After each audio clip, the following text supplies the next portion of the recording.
Praise the lord. యేసుక్రీస్తు దివ్య నామంలో ఉదయకాల సమయంలో కార్యక్రమం వీక్షించుచున్న మీ అందరికీ నా హృదయపూర్వక వందనాలు తెలియజేస్తున్నాను. ప్రియులారా, బాగున్నారా?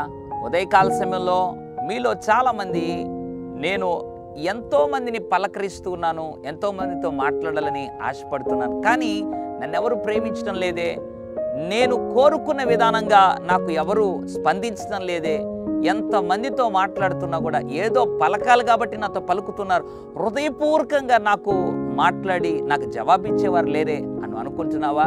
ఉదయకాల సమయంలో దేవుడు ఒక అద్భుతమైనటువంటి వాగ్దానం ఇచ్చి నిన్ను బలపరచాలని ఆశపడుతున్నాడు. యెషయా గ్రంథం 58వ అధ్యాయం 9వ వచనం. అప్పుడు నీవు పిలువగా యెహోవా ఉత్తరమిచ్చును, నీవు మొరపెట్టగా ఆయన నేనున్నానను. Praise the lord. ఎంత అద్భుతమైనటువంటి వాగ్దానం. దేవుడంట నీవు పిలిస్తే ఆయన ఉత్తరం ఇస్తాడంట. 2, నీవు ఆయనకు మొరపెట్టినప్పుడు బిడ్డ నేనున్నాను, భయపడద్దు అని దేవుడు ధైర్యం చెప్పేవాడుగా ఉన్నాడు.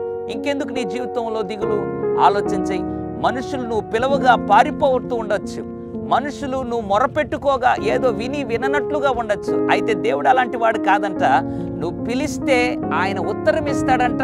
2, నువ్వు ఆయనకు మొరపెట్టినప్పుడు అంటే ప్రార్థించినప్పుడు నేనున్నా నీకు తోడు అని బలపరిచే దేవుడుగా ఉంటాడంట. కాబట్టి ధైర్యం తెచ్చుకో. ఎవరు నన్ను ప్రేమించినా పట్టించుకున్నా పట్టించుకోకపోయినా దేవుడు నాతో ఉన్నాడు, దేవుడు నాకు ఉత్తరం ఇస్తాడు, దేవుడు నేను పిలిస్తే పలుకుతాడు అని నువ్వు నమ్మకము ఆయన పట్ల ఉంచగలిగితే నిశ్చయముగా ప్రతి ప్రార్థనకు జవాబు పొందుకుంటావు. ఈ మాసంలో నూతన కార్యాలు నీ జీవితంలో చూస్తావు. పరిశుద్ధుడా, ప్రేమగల తండ్రి, నీకు వందనాలు. అవును ప్రభువా, ఈ ఉదయకాల సమయంలో మా పరిస్థితిని గుర్తించి మాతో మాట్లాడిన ప్రతి మాటకు స్తోత్రం. నాయన, పిలువగా ఉత్తరం ఇస్తానని, మొరపెట్టగా నేనున్నాను అని ధైర్యముగా మాకు నాయన ఓ మంచి భరోసాని ఇస్తానని నువ్వు వాగ్దానం చేసినందుకు వందనాలు. ఎంతమంది అయితే నిరాశ నిస్పృహలో ప్రభా ఎవరు వారిని పట్టించుకునే స్థితిలో ఎవరైతే ఈ యొక్క కార్యక్రమం చూస్తున్నారో వారితో నాయన నువ్వు తోడుగా ఉండి బలపరిచి ఉత్తరం ఇచ్చి నడిపించమని యేసు నామములో ప్రార్థిస్తున్నాను తండ్రి. ఆమెన్. God bless you.